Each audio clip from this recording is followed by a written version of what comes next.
Assalamualaikum warahmatullahi wabarakatuh. Robbi sholli sholli wa yassir li amri wahlul 'uqdatam min lisani yafqahu qawli. Alhamdulillahirabbil alamin. Hari ini kita akan bersama-sama membahas di tema 2 subtema 3 mulai dari pembelajaran pertama ya. Insya Allah Ibu akan beri sedikit ringkasan-ringkasan yang penting-penting dari KD-KD yang esensial atau yang paling penting ya. Hari ini alhamdulillah kita bisa bertemu kembali, tentunya mudah-mudahan diberikan kesehatan dan kemudahan ya dalam belajar di rumah. Ya, sebelum belajar mari kita membaca doa ya. Bismillahirrahmanirrahim. Rabbi zidni ilman warzuqni fahman. Nah, anak-anak kelas 5B silakan dibuka buku tematiknya. Ya, tema 5B subtema 3 di halaman 106. Cermat mengamati. Di sini ada 4 gambar. Yang pertama tentu kalian sampai yang pertama, kedua, ini gambar ketiga maksudnya, ini gambar keempat. Tentunya kalian bisa menyimpulkan apa yang tersirat dalam sebuah gambar. Yang pertama, ini gambarnya terjadi kebakaran hutan ya. Lihat, ada api dan ya asap-asap kabut yang terjadi akibat kebakaran hutan.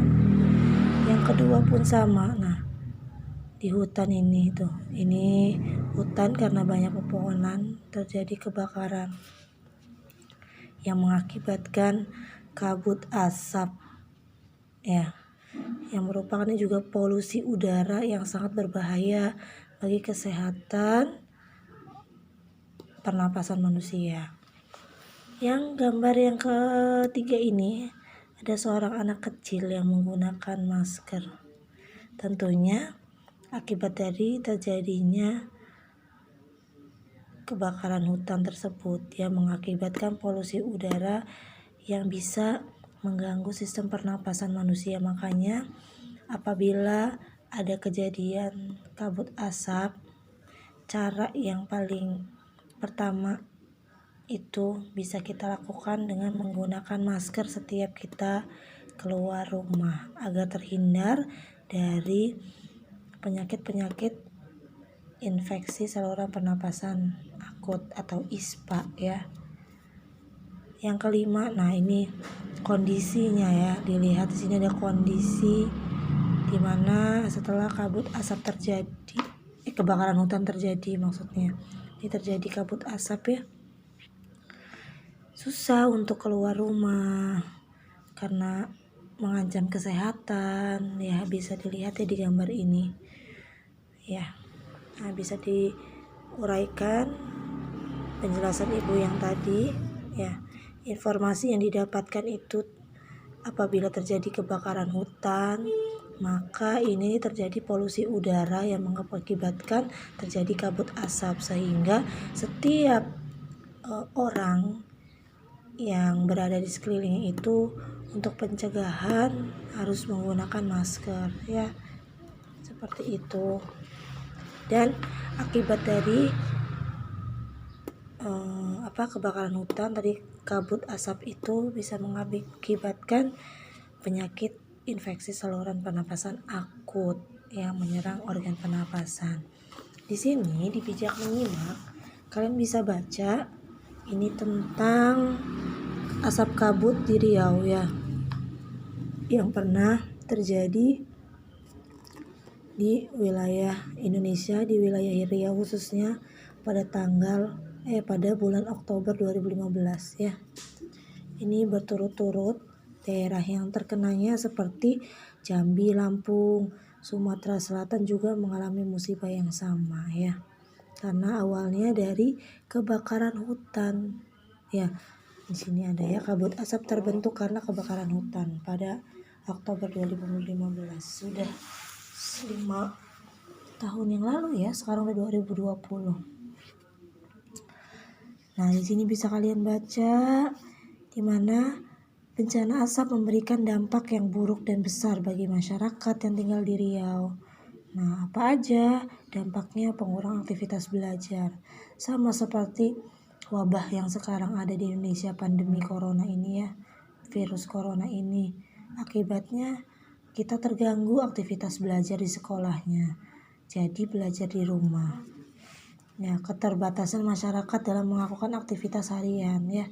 Sama seperti kondisi yang sekarang, walaupun bukan kabut asap, kita juga kan keterbatasan keluar rumah kalau tidak penting-penting untuk melakukan aktivitas yang lain ya. Tidak seperti biasanya. Dan yang paling parah ini bisa mengakibatkan infeksi saluran pernapasan akut atau ISPA ya. Itu.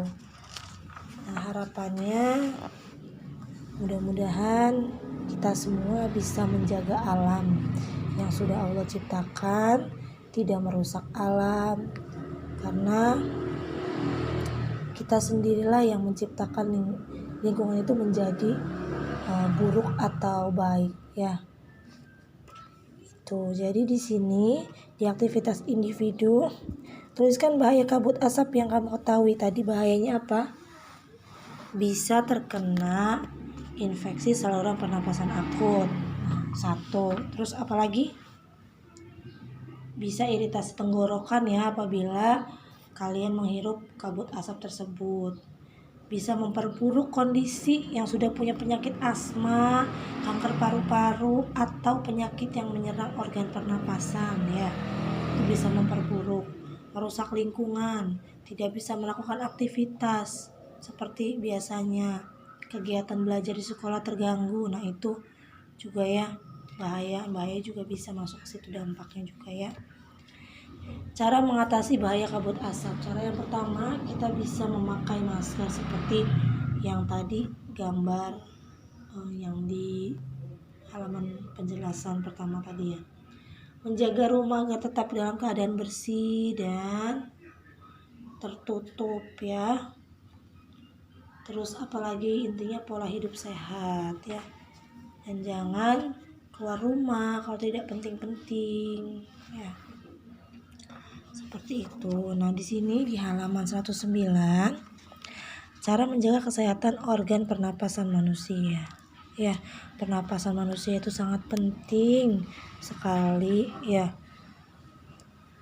Sistem pernapasan manusia menghirup oksigen dari udara dan mengeluarkan karbon dioksida.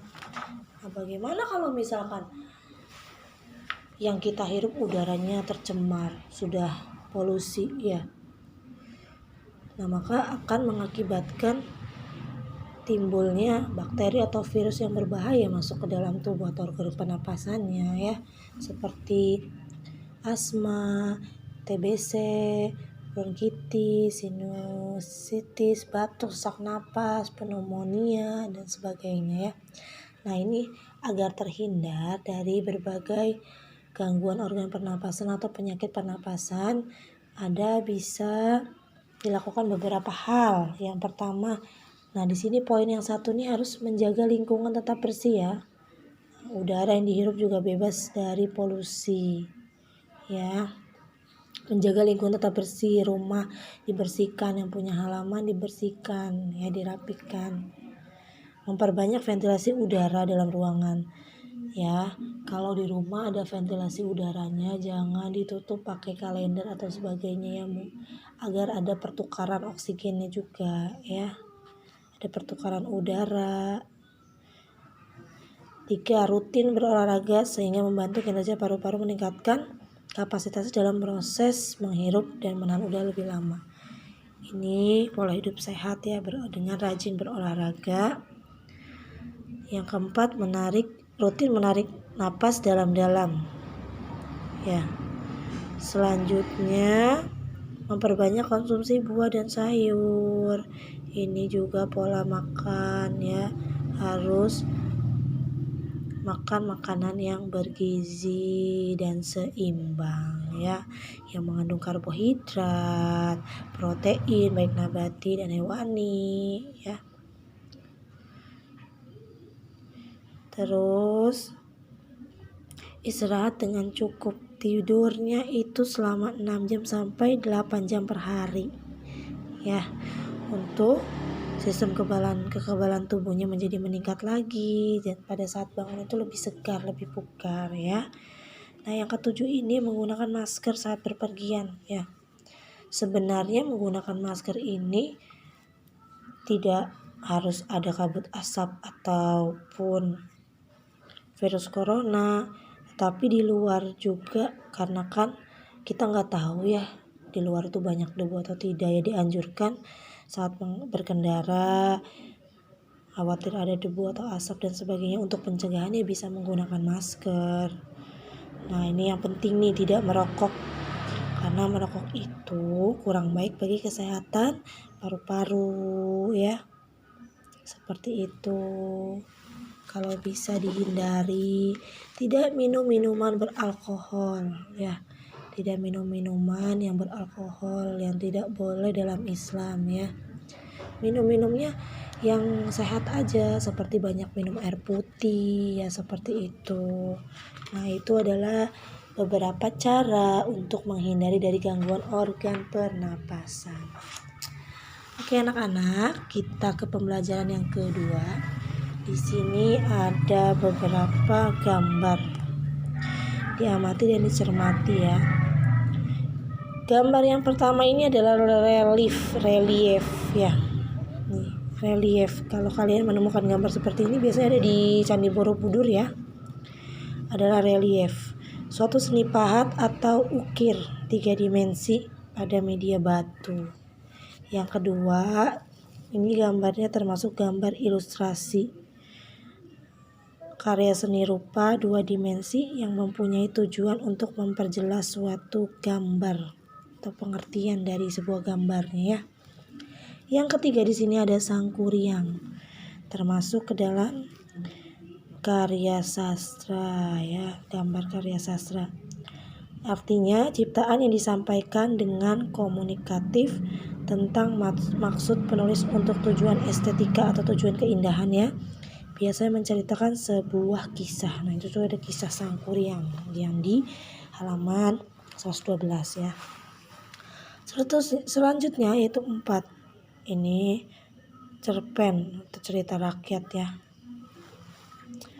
Sebuah karya sastra pendek yang bersifat aktif yang mengisahkan tentang suatu permasalahan secara singkat. Nah, biasanya di sini dari awal sampai akhir nih konfliknya ada ya. Jelas, sudah ada alurnya.